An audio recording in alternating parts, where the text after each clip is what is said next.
Bismillah, Assalamualaikum warahmatullahi wabarakatuh. Alhamdulillah anakku, anak solih dan solihah yang dirahmati Allah Subhanahu wa taala.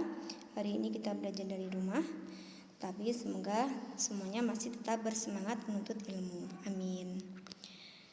Baik anakku, Ustazah akan melanjutkan pelajaran Al-Quran dan Hadis.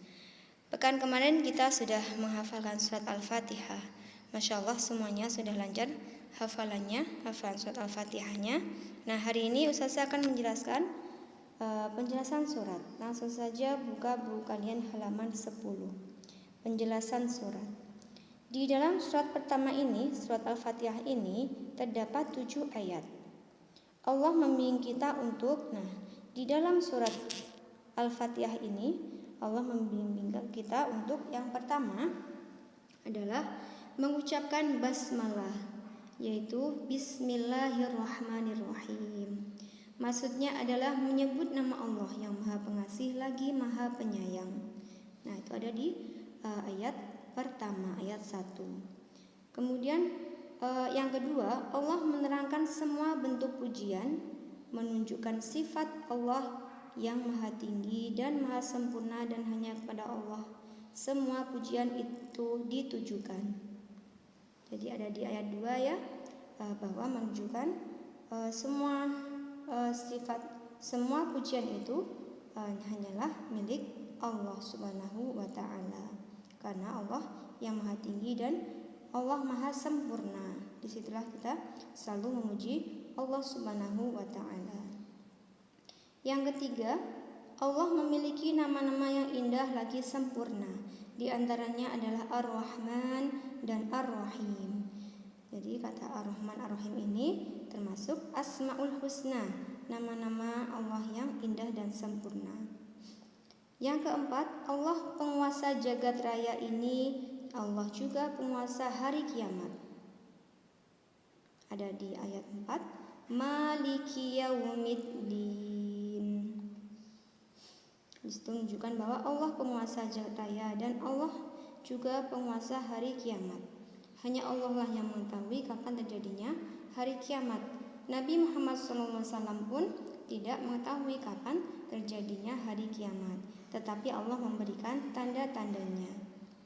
Kemudian yang kelima, semua ibadah kita hanya untuk Allah dan hanya kepada Allah kita memohon pertolongan.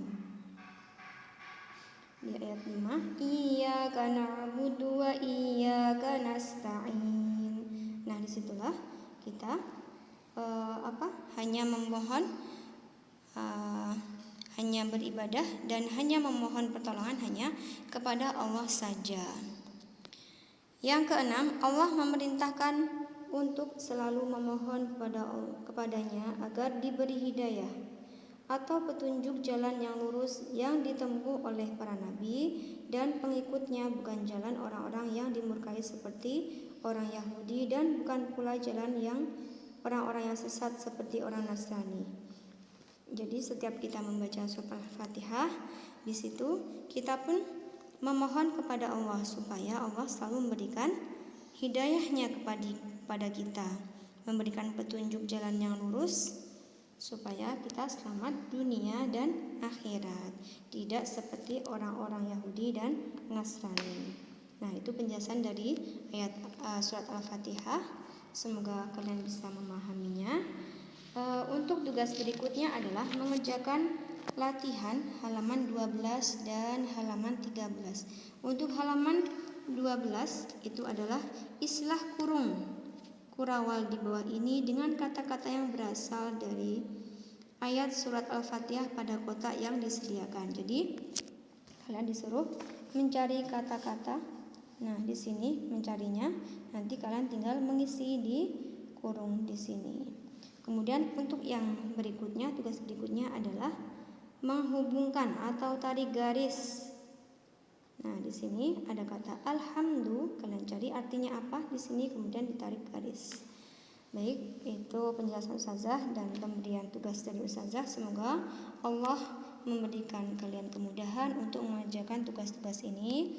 Wassalamualaikum warahmatullahi wabarakatuh.